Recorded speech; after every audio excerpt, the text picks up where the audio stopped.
Literally of all of the dates that I have mentioned to you this term, this one is really significant. The only one you really don't have any responsibility for.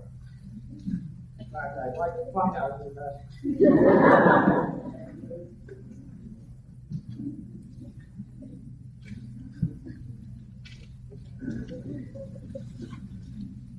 There they were, between 1953 and 1956, the new Soviet leaders. Old apparatchik they were, those new Soviet leaders, in general the successors of Stalin, and desperately trying to find some way, after all, of maintaining a system which had nurtured them, and trying to maintain that system, if you please, by throwing Stalin's bones to the wolves.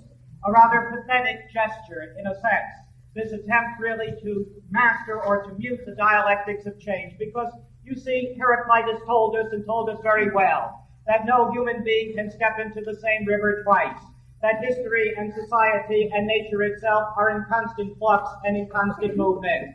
And here you get these new Soviet leaders, after all, Khrushchev and his company, throwing pebbles into this river of society and this river of history, and making little eddies in it, and assuming then that the river stays quite the same, and that they can predict its course, and that they control its course, and all of that is impossible.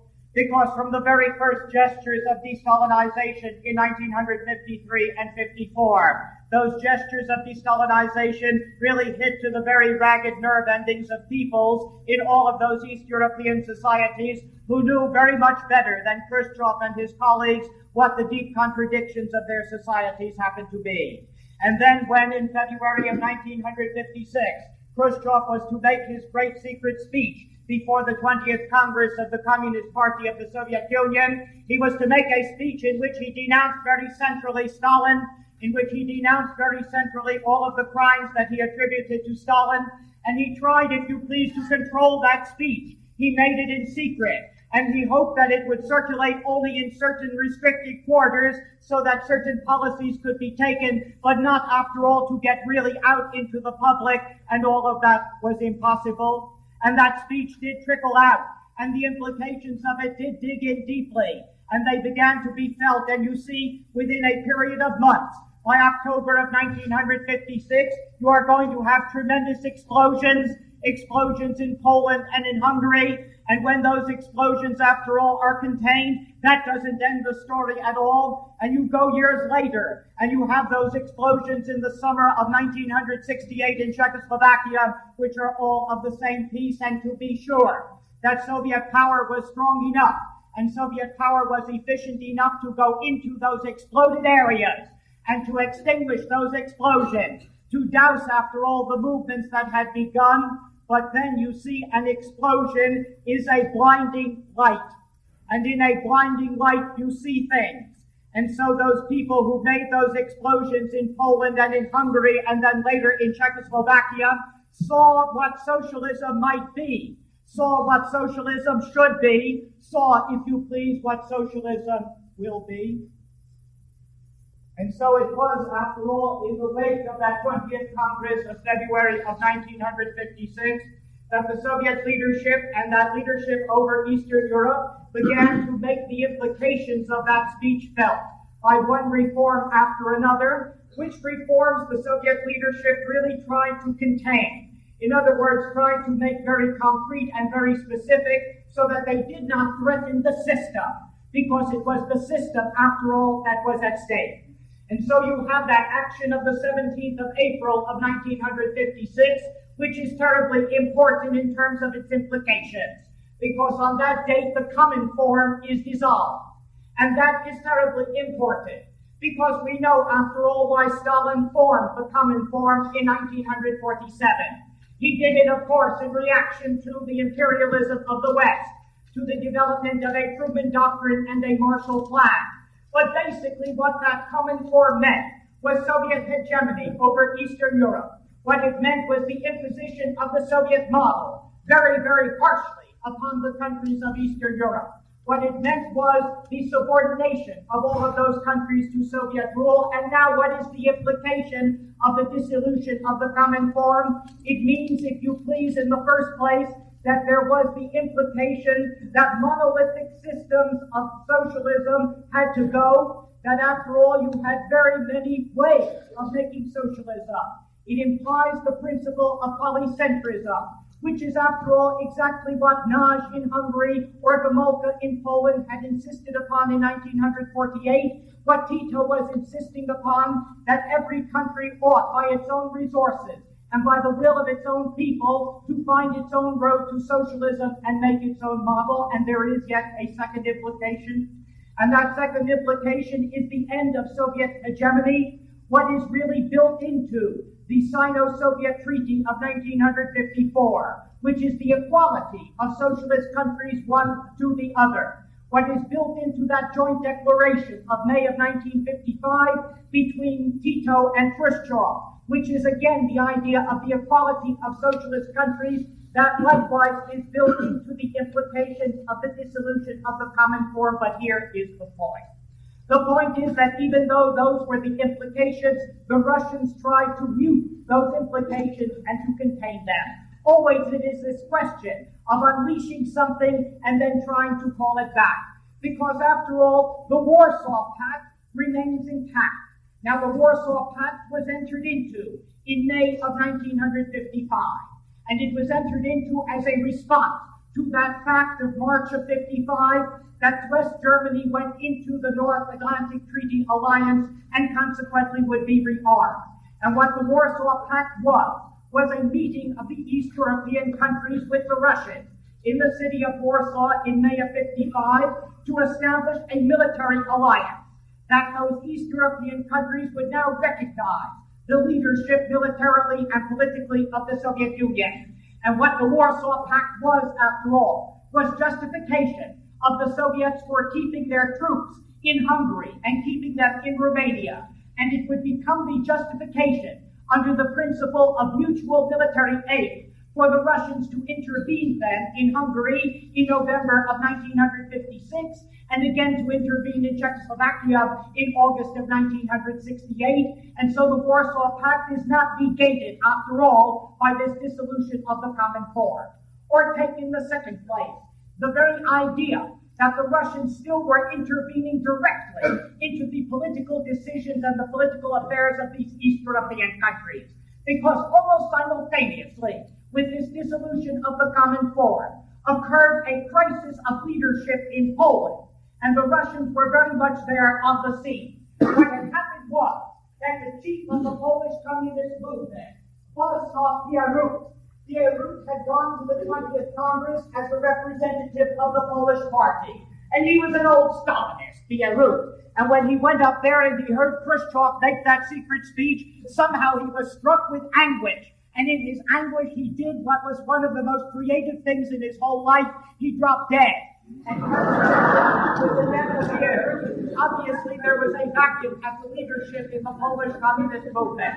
And the threat was, after all, that there might be Gomulka, that there might be some arch reformer who was brought in to head that Polish movement, and consequently it was Khrushchev himself who in the middle of March of 1956 went off to Poland to make sure that the succession to Bierut would be a state succession, and the one who was chosen was one Edward Oshov, and Oshov was an old Stalinist who at least was flexible enough to do the things that Khrushchev thought had to be done, in other words, to make a very slow de-Stalinization, and that was all. So that you see the point. The point is that there are moves, and then there are counter moves to try to contain the implications of the whole de-Stalinization. And can you really do it? Consider the fact of rehabilitation. And rehabilitation, so much a very important part of this story. The idea that if you denounce the crimes of Stalin, you have to rehabilitate the militants who have been his victims. And yet rehabilitation is such an explosive issue, because if you rehabilitate old communists who have opposed this Stalinism, who have opposed these bureaucratic parties, don't you have to rehabilitate their ideas also? And it's for that reason that Rákosi in Hungary, for example, refused any rehabilitations. He would not rehabilitate Rajik. He would not rehabilitate Nagy, because that opened up the whole question of whether the system might not itself be put on the spot. Or in East Germany, there you have Ulbricht, and he says, thank God we never had a Slansky trial, and we never had a Rajik trial. We don't have to rehabilitate anybody, and consequently our system is safe. But you see, in Poland, they started to rehabilitate, and consequently Gomulka, who had been in prison from 1950 on, is let out of prison in the early months of 1956. And Oshov, who is the new chief of the party, has to make a special speech on the 6th of April of 1956 to say that if we are letting Gomulka out of prison, we are not supporting his ideas. That Gomulkaism is not rehabilitated, but you see, that is so very hard to handle. And hard to handle because all of this de-Stalinization ultimately gets into bad hands. It gets into the hands of the intellectuals. And you see the intellectuals who have really been under wraps in Eastern Europe. As soon as there begins to be some kind of greater freedom or some kind of restraint upon the police systems, they begin to get into the act. And once the intellectuals get hold of de-Stalinization, then it becomes not an ad hoc kind of movement, but it becomes systematic. In other words, it becomes an analysis of the system, and that begins to become dangerous. Now, let me not exaggerate the role of the intellectuals, or let me not glorify them too much. Let this be said, for example, that the whole beginning of de-Stalinization, the whole beginning of some kind of loosening of that structure came from the Russian leadership itself. That should never be forgotten. That they are those Russian leaders, after all, who did what they had to do to save their own skin. You see the problem they were facing. The problem they were facing was the one that Vercors talked about in La Silence de la Mer. In other words, it was like the occupation that the Germans had to have in Europe, that they encountered populations that met them with stony silence, that collaborated only ostensibly, but that really didn't give any internal commitment to that Nazi occupation. And that suddenly is what these communist chiefs are facing. How can they make a system work? How can they make the economy work? How can they make for some kind of expansion of their societies if the people are living as in a frozen sea? If they are giving only ad hoc, only rote responses to the propaganda, to the exhortations that are directed to them. In other words, what Khrushchev and his crew had to do was to try to thaw this frozen sea, to treat the human beings who lived in that eastern zone, not just as objects, but at least as some kind of subjects in history whose rights, whose elemental rights had at least to be heard, or at least in some manner to be respected. Or else you would simply let that whole system die of its own attrition. And consequently, they began this de-Stalinization. Now the intellectuals, not only in Russia, but in the Eastern countries, the intellectuals were not in on that de-Stalinization at the beginning. And you must understand that, because you see, many of those intellectuals were enthusiastic communists who had gone into the revolutionary movement in 1944 or 45, in the resistance movement. They were young men and young women, and they really had a belief in the building of communism, in the building of a new society. But as intellectuals, they began to move with the movement of the system. In other words, they began to get sucked into the system and to do its particular work. Those intellectuals, after all, in all of the Eastern countries, were set something apart. They were paid better. They were given honors. They were given really differentiation and distance from the working class itself.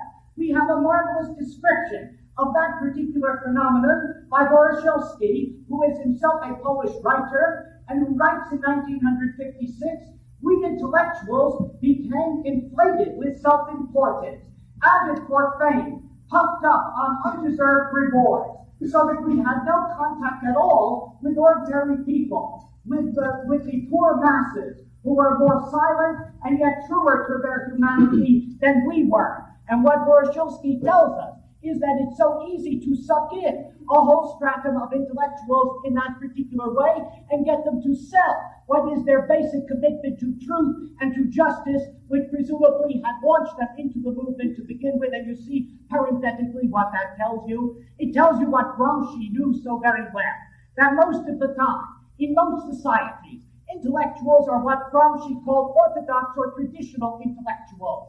In other words, they are the ones who do the propaganda for the establishment, whatever the establishment happens to be, who make the laws on the particular policies of those who are the ruling classes or those who are the ruling interests of the society. And for the most part, they get very good rewards for that particular thing. And you get that through all of history. You get it, what is the concept of Mandarin? Mandarin comes out of Chinese history after all. And it is precisely the Mandarins who are the gloss upon the imperial system of China and who provided, after all, with its intellectual base.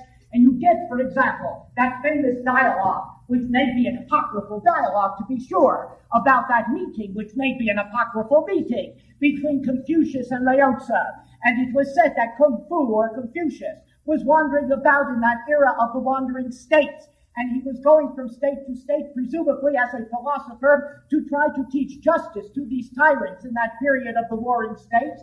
And he ran into Lao Tzu on the road, who said, "What are you doing?" And he said, "I am going to tyrants to make them just." And Lao Tzu said, "Well, you see, a philosopher who goes into the service of a tyrant doesn't make him just, but it is the ruler who tyrannizes the intellectual, and consequently makes him a servant, essentially, of that power." We talk about the German Mandarinate of the period of the Hohenzollern Empire, after all, who did their duty in terms of substantiating and buttressing that particular imperialistic regime. But do you have to go out of your own time and your own place? Are you not in a time and place, after all, where your American intelligentsia, especially the university intelligentsia, has been so much in the service of power, and so long in the service of power, that it is forgotten what a critical function really is in terms of its relationship to any given society? And so we have lived through a time when the entire establishment of political science has played games of dominoes with us and told us, after all, that we were fighting for some abstract justice in the world if we were pursuing the ends of American policy. And we have had the sociologists tell us, as macro-sociologists, that we have come to a post-industrial era in which tensions of a class sort no longer exist. And we have the anthropologists down examining those simple societies to find out how you control them so that their insurgency consequently can be defeated. And you have those historians, and so many of those historians who have documented for you from the beginning of time and will continue to do so, that America, after all, has achieved a consensus society, and consequently that all of those things that are friction are really dysfunctions which some psychologists ultimately will drain out of the system.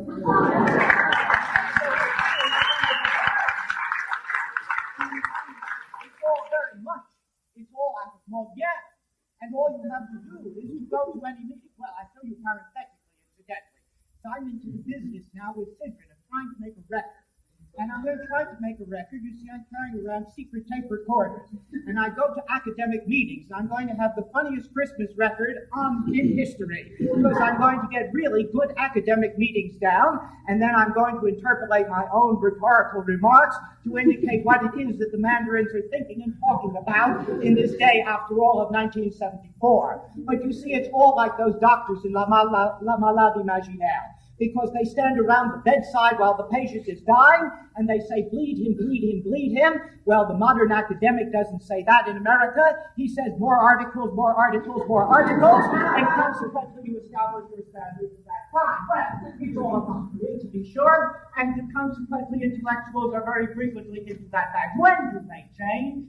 When do they change? And the 18th century gives us the perfect example of it. The French 18th century, with all of that great philosophical and liberal movement. When do the intellectuals change, or when do they become relevant? At that time, after all, when there are morphological changes in the society, when there are new sources of social power to which they can address themselves and for which they can speak. At that time that there are conjunctural crises in which there are options and real choices in society. What I'm saying is that the intelligentsia by itself will serve an establishment until such time as there are genuine social forces, after all, which enable it to take another long view and another particular position. And surely that raises the question of what good the Solzhenitsyns do now, for example, if you do not have that kind of samizdat protest in the Soviet Union with some serious kind of social force that is really going to contest the bureaucratic class, which really is in the power seat in that particular country. Well, what happened, you see, with the East European intelligentsia, and it is important, what happened is that there were cracks in the system,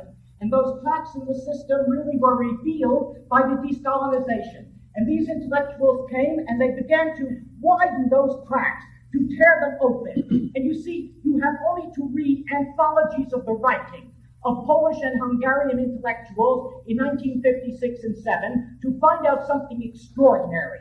And that is that as this de-Stalinization began, they suddenly saw themselves for what they were.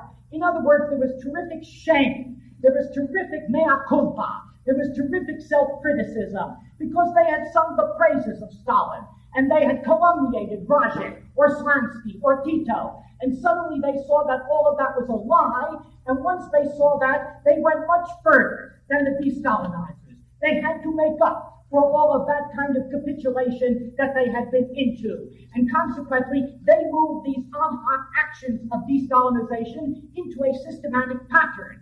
And the intellectuals of Eastern Europe, especially of Poland and Hungary, they begin to ask relevant questions. They begin to say, is this dictatorship of the proletariat really a dictatorship of a bureaucratic party?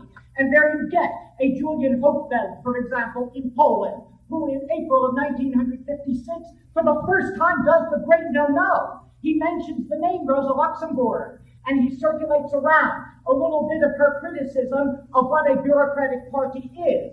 And they ask the question of whether centralized economies, after all, are legitimate if you are to have new social relationships, whether you don't have to have an economy rooted in workers' councils, where workers can control the conditions of their job. And they surely ask the question of whether vulgar materialism is Marxism, or whether you must not aim toward a new socialist humanism in which the basic problem is finally once and for all to end the alienation and fragmentation of human beings. And all of that separates Hungarian and Polish intellectuals from the rest. The Czechs do not get into that game until about 1963. In Romania, Bulgaria, you really never get into that game. We're talking in 1956 about a revolt of intellectuals in Poland and in Hungary. And they have certain forums. They have the instrument of their writers' unions. And the writers' unions in those two countries become battlegrounds. In Hungary, in December of 1955, there was a memorandum that came out of the writers' union addressed to the government, telling Rákosi and company to keep their hands off the arts, that they were creating paralysis in the culture of Hungary. And that was the work of Tibor Geri. And Geri was poet and novelist, and a very brave man in those days. And he drew up the memorandum, signed by 67 intellectuals, in which he said, keep hands off the culture of our Hungarian society, to which Rákosi replied that he was a fractionalist and ought to be thrown out of the communist movement. And in Poland, in April of 1956, the anti-Stalinist writers took over the writers' union and ousted their Stalinist chief. But in each of those countries is a crucial forum. And I want to mention both of those because they tell you a lot about the excitement and the movement and the process of 1956. In Hungary, it is a forum called the Batavi Circle. The Batavi Circle.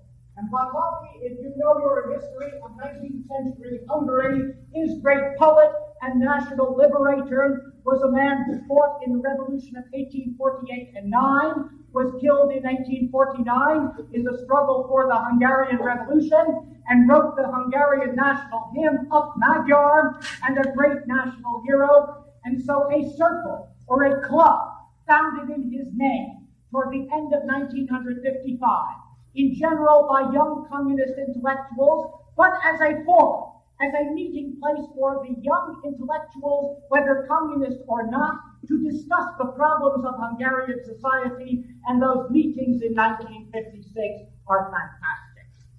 So on the 12th of June, before 1600 in the audience, comes old Lukács.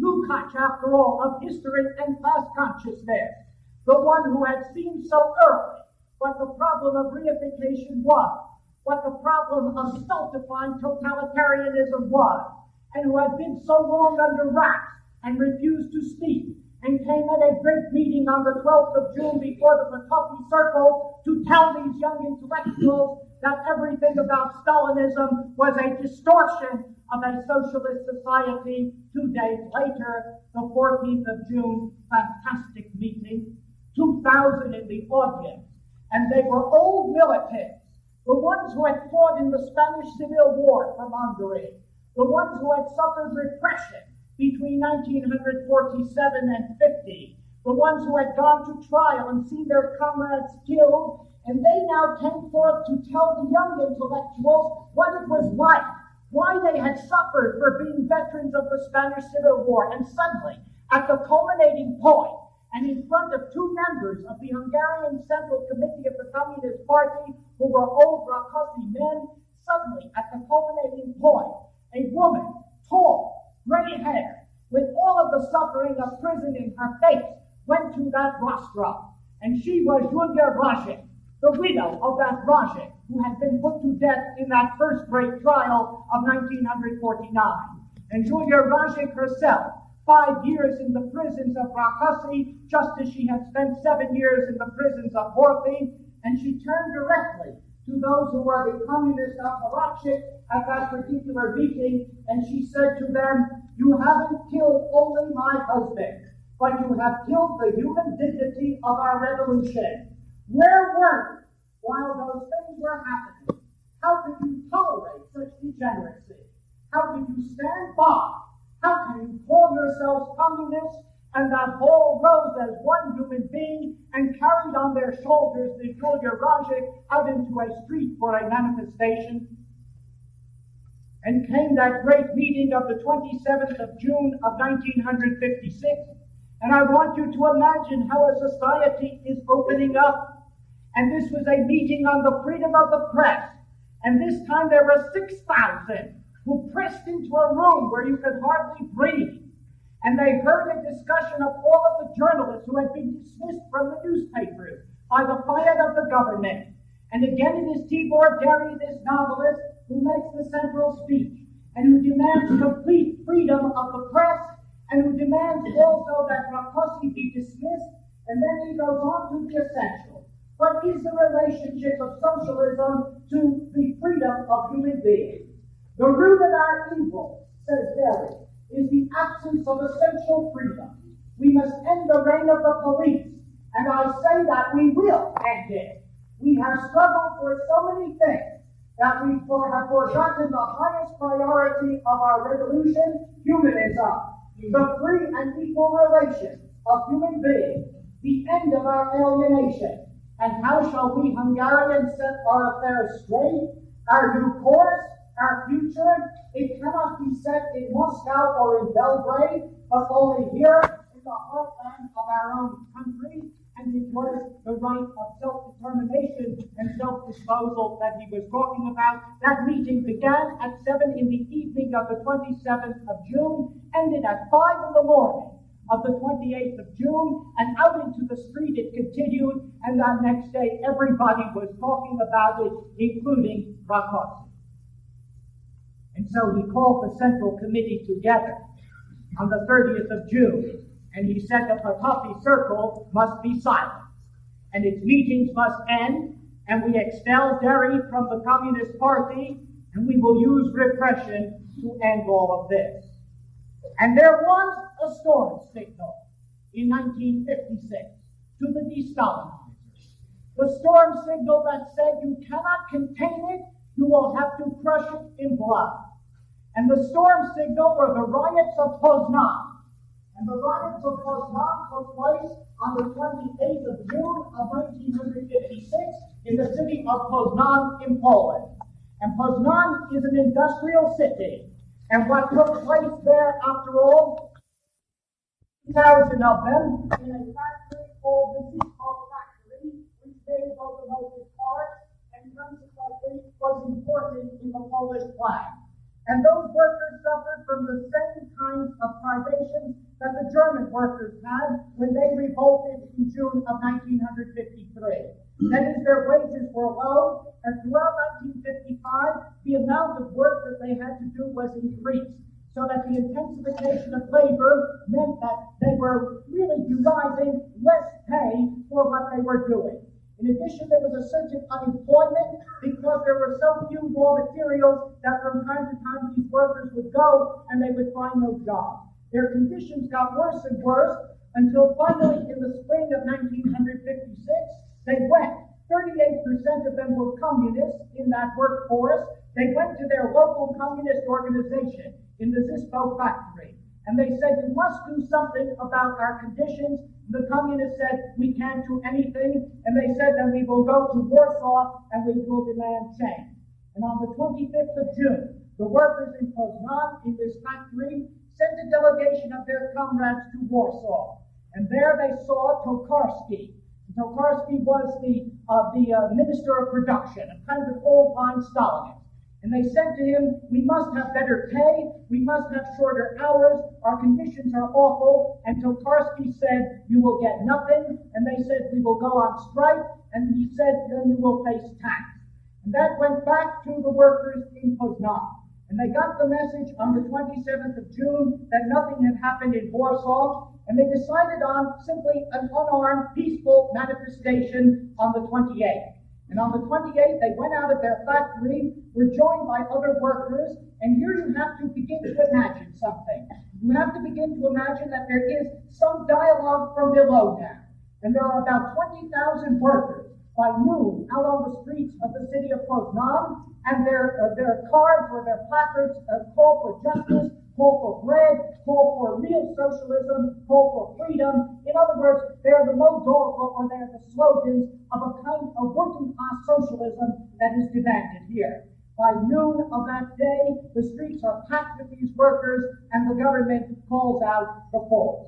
And so by mid-afternoon, the tanks arrive, and by later in the day, the security police are there in brigade, and by nighttime, order again is restored in Poznan. 113 workers were killed, about 300 were wounded, and consequently, a riot of the first order had taken place. And this coincided, you see, and you must understand this. This coincided with the spread of a great deal of propaganda in Poland. And that propaganda centered around the newspaper. Just as the Poznan Circle was the forum in Hungary, so there was a newspaper that played that role in Poland. And the newspaper was called Po Prostu.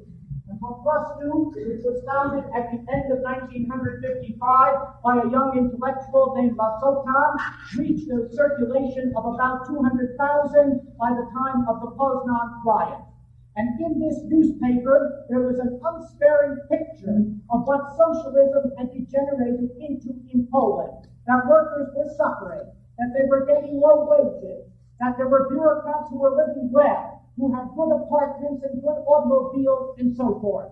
And consequently, it's in the context of this Po Prostu propaganda that this riot takes place. And it's more than that. And that is that this propaganda had hit the workers of Warsaw very heavily. And you must underscore that, because if there is a difference between Poland and Hungary in 1956, it is that the workers of Poland are really involved in the movement for reform and in the movement for a certain revision of what the whole hypothesis of socialist is. And there is a factory in Warsaw called the Warsaw Factory. And that factory has automobile plant, and it is in that factory that you get the very heart of a working class radical movement, the communist workers of that Ceron plant in Warsaw, demanding a socialist system really rooted in workers' councils, all of that in the context of the Poznan uprising and riot. And the government had to respond, and note the response. The first line of defense of Cirankiewicz, who is the prime minister, the first line of defense is to say that there have been provocateurs, that there has been an outside influence, that somehow there are Western imperialists who have stirred this thing up. But, having said that, Cirankiewicz went on to say, but we must make certain reforms. You get the point. The point is that the movement for change had become sufficiently widespread and deep in Poland so that the government was at least partially sensitive to the need to try to make some accommodation to it. This differentiates the Polish case from the Hungarian. In Hungary, Rákosi made no such accommodation. In Poland, you begin to get old hardliners who feel that they have to save their skin in some manner or another. And so a struggle will really ensue in the Polish party. The struggle will take place at what is called the seventh plenum, the seventh plenary session of the Central Committee of the Polish Communist Party, which is held between the 18th and the 20th of July of 1956. And at that plenary session, in mid-July, there is a struggle between the old-line Stalinists, who look at Poznan, who look at Poprosky, who look at this reform movement and say, we've got to crush it. In other words, we have really to purge the party, we've got to suppress all of this kind of agitation for reform. And then there are the others. There are those who say, look, we must co-opt this movement. We must begin to give certain kinds of reforms, and the reformers win out at that plenary session in July of 1956. And certain kinds of changes rather slowly begin to take place. You begin to get changes in the administration of the security police. You begin to get a co-optation into the Central Committee of certain communists who want to raise the wages of workers. You begin slowly to try to accommodate. But what that Central Committee needs, what the Polish party needs, if it really is to co-opt this movement, is democracy. Without it, they cannot do it. All of that is practiced to the top. All of that is practiced to October of 1956.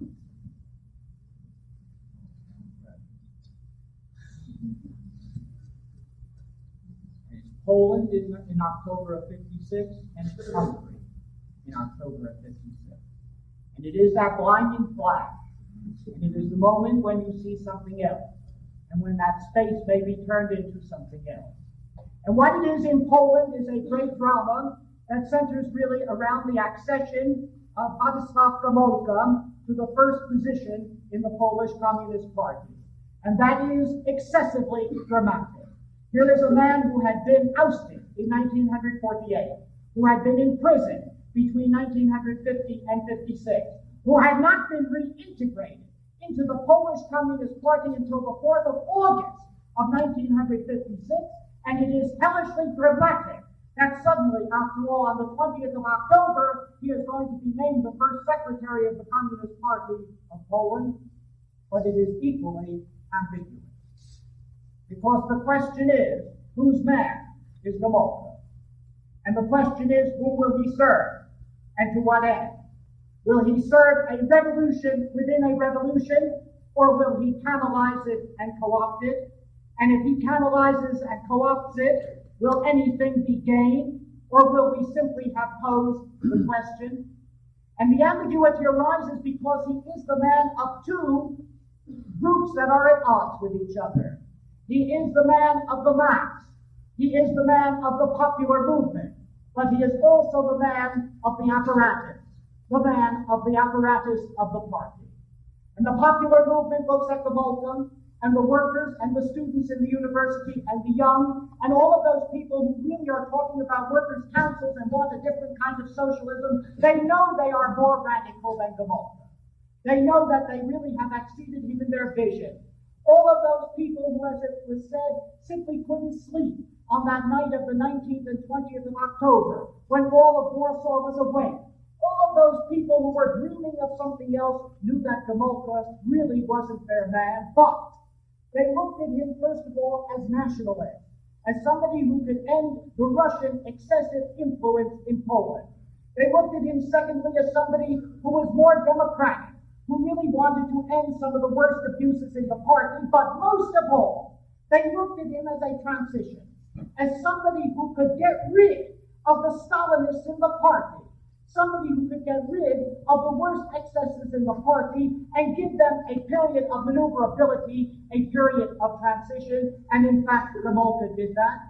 And for a couple of years in Poland after 1956, it was freer than in any East European country, and there was a certain freedom of the press and a certain freedom of meeting. There was a certain kind of maneuverability. But the problem is that Gomulka is also the man of the party, that he is a party man by his whole tradition, and that the Central Committee, these pards who are getting softer because they have to save their skin, they look over at Gomulka and they say, only he can save us. He bargains hard, he wants certain conditions, but he will canalize this revolution, and you see what question that raises. It raises a long historic question. It raises the question of whether one can really have a valid and a veritable opposition within a communist party, or whether ultimately the very structure of a communist party doesn't suck in the opposition and consequently neutralize it. It raises the question of whether if Gomulka really were aiming for some other kind of communist order, he should not have gone outside the party. But that, you see, raises so many problems. And every communist I have ever known well has had to face that particular question. For Gomulka, it wasn't much of a question. He would never have gone outside the party, and that's really where it lay. And so we say that the whole Polish Revolution turns around that ambiguity, and it goes something like this. That it is the mass that really acts up in August and September and the beginning of October of 1956. The Seventh Plenum, as I said, in July of 56 had made certain reforms, but that didn't really satisfy the mass. And you begin to get agitation in the university when the students come back in September. And in the Zeron auto plant, there is all kinds of demand for workers' councils, and they actually establish a workers' council in September. In other words, the problem really of containing this revolution becomes very pressing. And so the Central Committee reintegrates Gomulka into the party on the 4th of August of 56. And then they begin to negotiate with him. What does he want in order to take a key position in the party? And he says, I will not just be co-opted. I make certain real demands. It's not just a question of ousting certain Stalinists, like Hillary Meese, for example, who is an old hardliner. But it is a question of getting rid of Rokossovsky. In other words, getting rid of the Russian agent, General Rokossovsky, who is the Minister of Defense, whom Stalin had imposed upon Poland, getting rid of the Russian influence inside Poland. And finally, on the 13th of October of 1956, in a meeting of the Politburo, of the Political Bureau of the Polish Communist Party, it is voted that Gomulka should become a member of the Politburo and in fact become the first secretary of the party. But that has to be approved by the Central Committee. And the Central Committee will meet, note the date, on the 19th of October of 1956.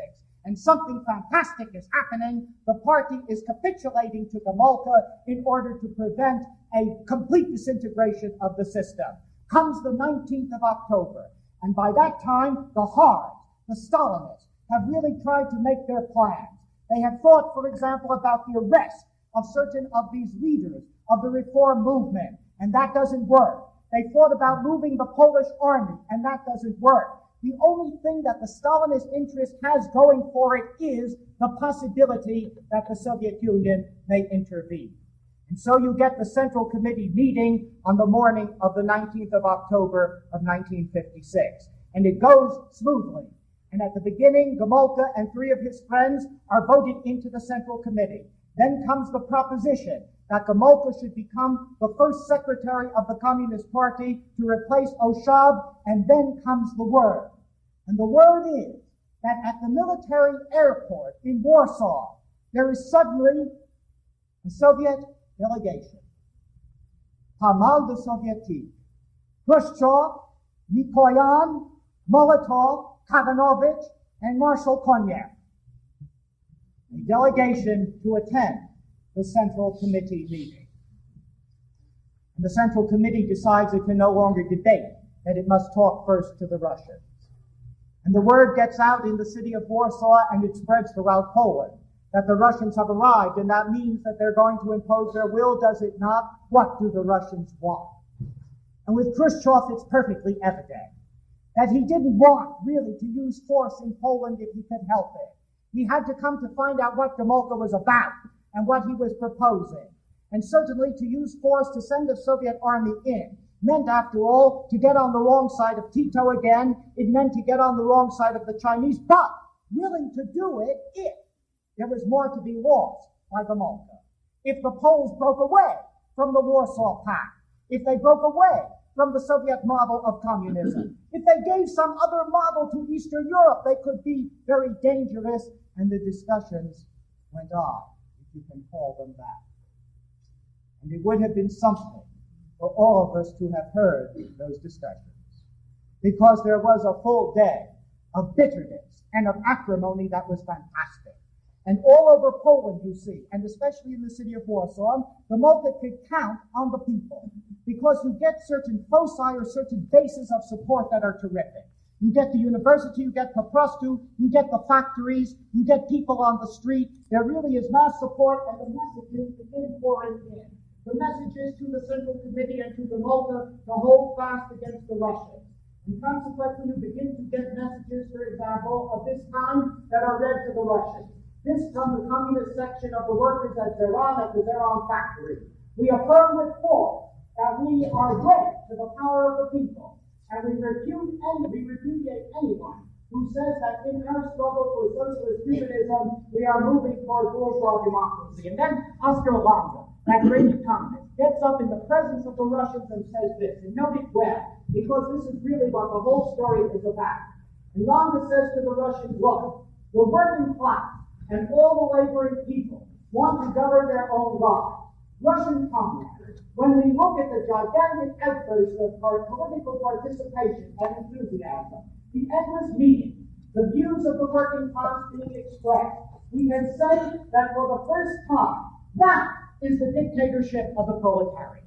You see what Langa is saying. What he's saying is what you really are sensitive to every time you see it. If you see it in May 68 in Paris, if you see it in the Prague Spring in Czechoslovakia in 68, whenever people finally are unfrozen, whenever the thaw comes, there really is the dictatorship of the proletariat, and that is what Langa said directly.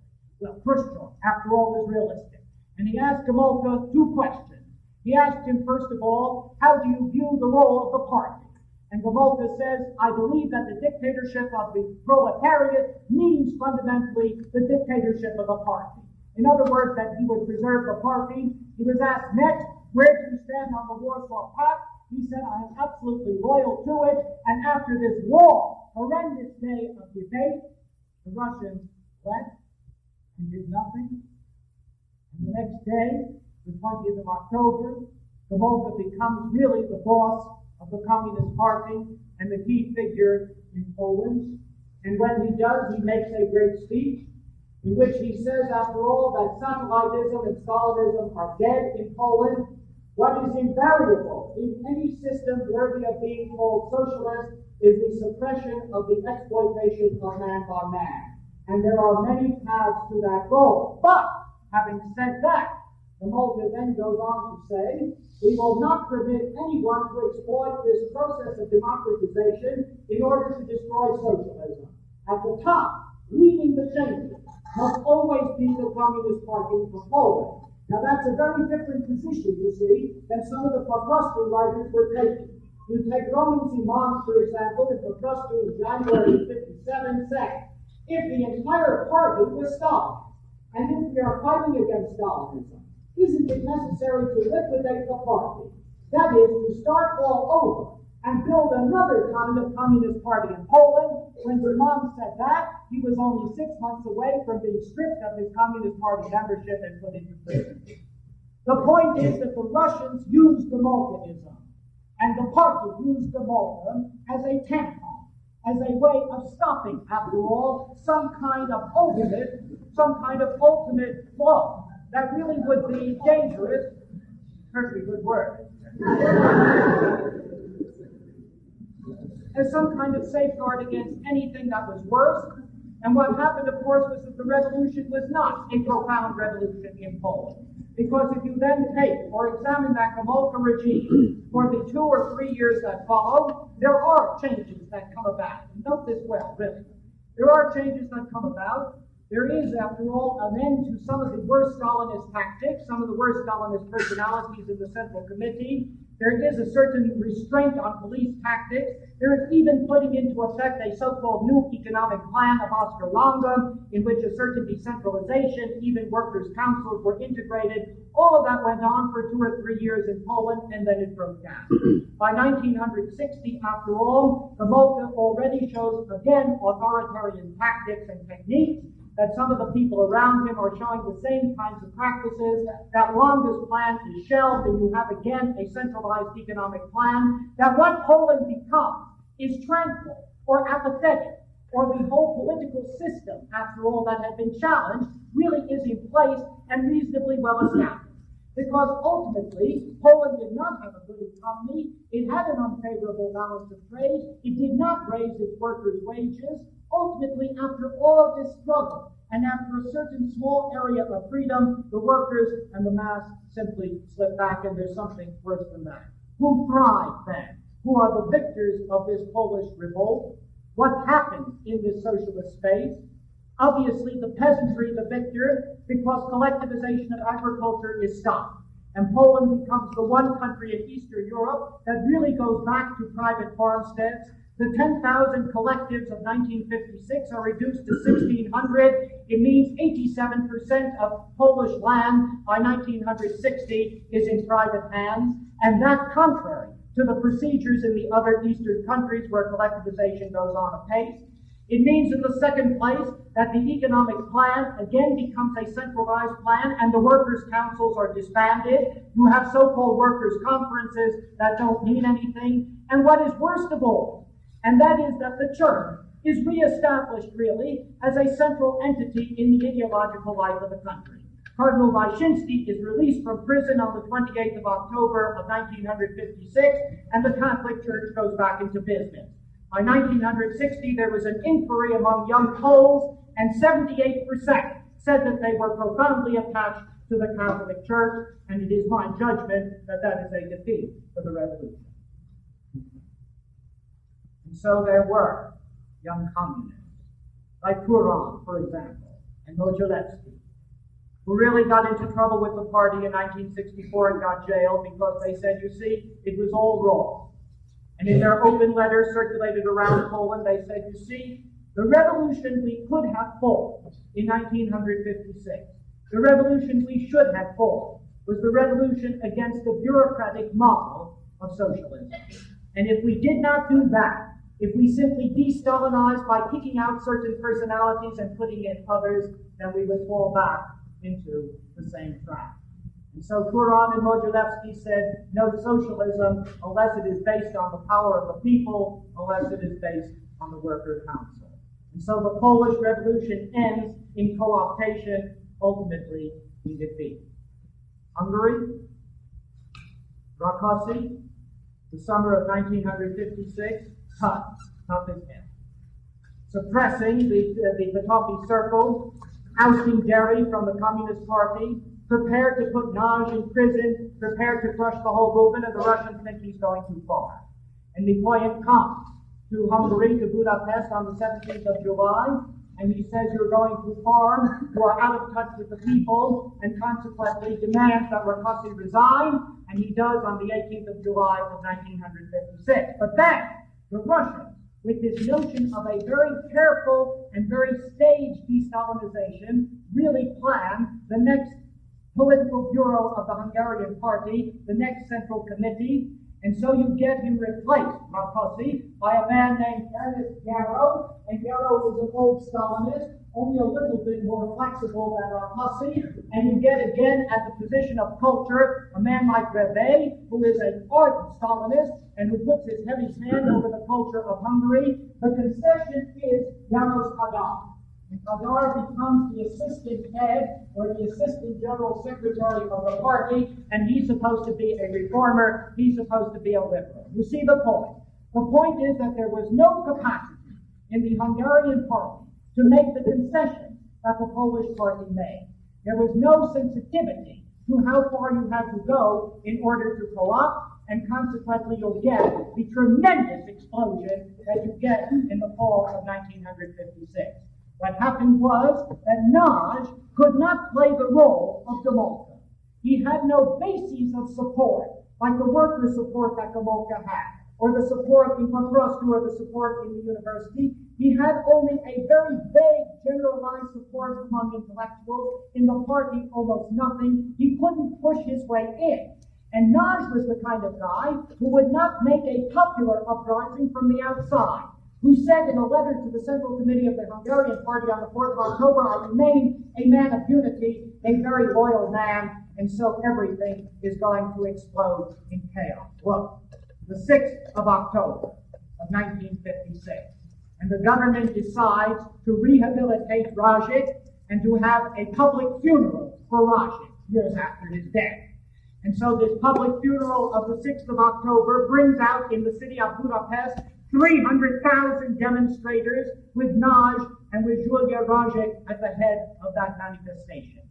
And then by the 22nd of October, under the impetus of what had happened in Poland on the 19th and 20th and the success of Gomulka, in the Potopi Circle, there is a 10-point program. The demand is really that Nagy be brought to power, that he be named the head of the Communist Party of Hungary. And in the University of Budapest, there is a demand for a great manifestation on the 23rd of October in solidarity with the Polish event. And the government bans that manifestation. No matter 100,000 people appear on the street on the morning of the 23rd of October. By noon, the government has revoked its denial and said that the manifestation, which is already taking place, is legal. By that time, the streets throng, and the people look for things to do, and that's the crisis.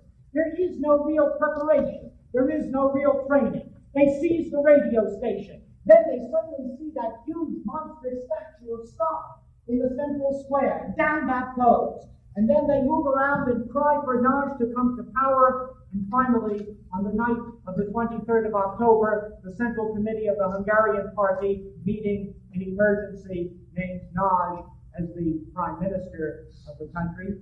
The 24th of October, Nagy, a trapped man. Trapped between the imminence of Russian intervention, if this revolution gets out of hand, and a mass that has to be satisfied. And so on the 24th, he calls for order, and order doesn't come. And there are all kinds of persons and all kinds of influences. I don't want you to underestimate the complexity of this. It isn't only revolution, it's counter-revolution. People have come out of the walls. There are the old Porthyites. There are the ones that want the Western Alliance. There's a strange melange on the streets of Budapest at this particular point. And Nagy is scared. And on the 24th, he calls for a limited intervention by the Soviet army, just to keep order in the city of Budapest. Just one day, and order is restored. The next day, the 25th of October, Gero is ousted as the first secretary of the Communist Party, and Kadar is in. And so Nagy is the prime minister, Kadar is the head of the party. The liberals presumably have won out. The very next day, the 26th of October, Colonel Molitor, the head of the tank division of the Hungarian army, goes over to this revolution. But the crowd, the mass, it has no leadership, and it moves in various directions, and it makes its demands. It demands multi-parties, and Nagy agrees that parties will be restored. The Socialist Party, any party that stands for socialism, can now become legal, and there will be a coalition government. And then the demand comes for a neutralization. In other words, for getting out of the Warsaw Pact. And on the 3rd of November, Nagy agrees to that, and that is too much. And on the 4th of November, Nagy is imprisoned. And Kadar takes over as both premier and as first secretary of the party, and the Russian tanks and the Russian intervention are in Hungary. And the whole question is, was it a veritable revolution? Or is it true, as the Russians and as Khrushchev and his people have always said, that really there was counter-revolution on the streets of Budapest? And I say that that really is nonsense. That to be sure there were those that the workers wanted another kind of socialism, a decentralized kind of socialism, then really it is a conundrum to say that the Russians were smashing counter-revolution. So you see the point. You'll have two great flashes, two great uprisings in 56. One of them is co-opted, the other is crushed, and it still raises the question, is there any hope in that socialist space? What is it that happens in the process, in the very evolution of those societies that make for some potentiality of something else? And there are two insights that we really have to plow to summarize that whole thing. One is what Tito tried to do, and the other is what the Czechs tried to do. And we'll try to summarize that.